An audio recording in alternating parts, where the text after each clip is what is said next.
Je pense que la France, qui a effectivement, dans le passé, et notamment avec M. Jean-Marie Le Pen, pour le citer à nouveau, fait preuve d'un racisme anti-juif et d'un ce qu'on appelle un antisémitisme crasse, là, on essaye de se dédouaner en disant non, non, c'est pas nous, c'est les autres.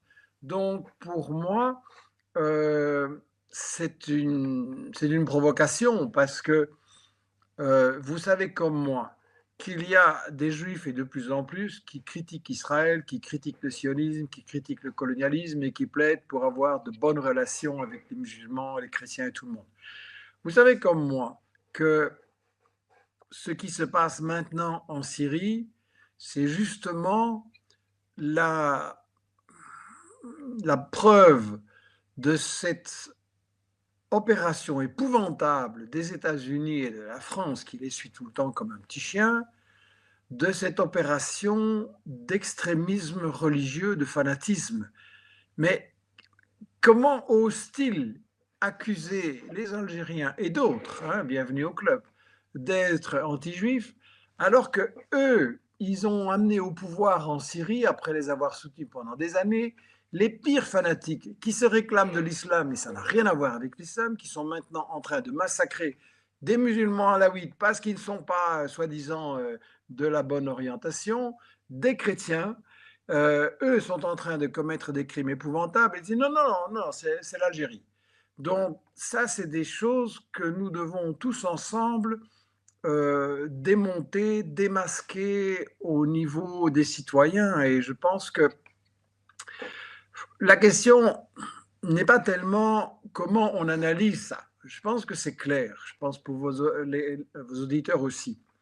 La question est plutôt, mais qu'est-ce que nous faisons pour combattre cette désinformation qui est une propagande qui cherche justement à justifier un régime change et un coup d'État soft et l'islamophobie qui frappe les Algériens en France, en Belgique, partout où je vais, j'entends ces choses-là.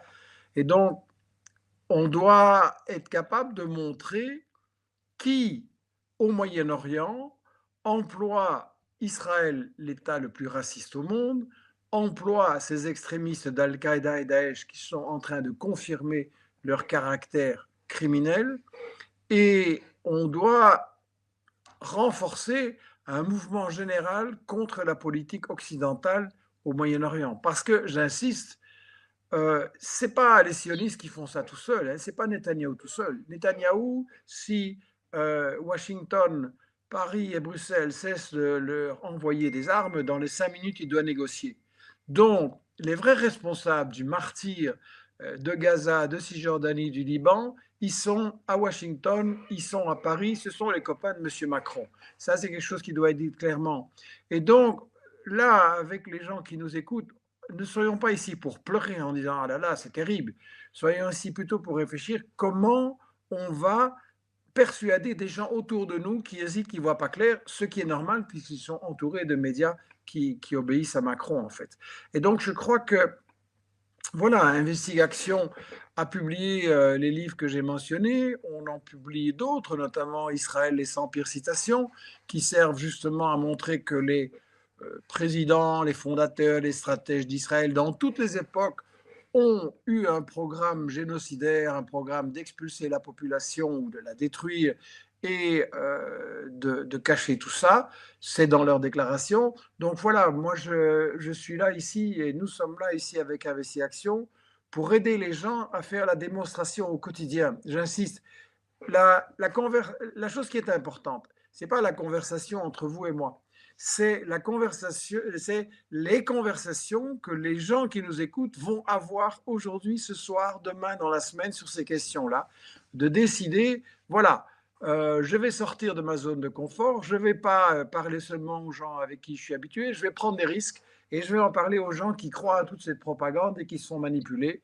Et je vais leur montrer que voilà, un, on leur ment, et deux, on est en train de les amener à payer pour envoyer des soldats français partout pour faire des sales guerres, pour faire appuyer des coups d'État, pour essayer, pour faire en fait du colonialisme moderne. Et voilà, je crois que ça, c'est la chose la plus importante, que chacun se dise: «Qu'est-ce que je peux faire avec les choses qui sont en discussion maintenant?» De lire, de se former, de mettre les éléments, les documents clés sur son téléphone pour pouvoir, quand on a une discussion avec quelqu'un, même à l'improviste, pour pouvoir le convaincre. Voilà, je crois que c'est il faut insister sur pas qu'est-ce que moi je pense qui va arriver, mais plutôt qu'est-ce que nous allons faire pour que ça n'arrive pas.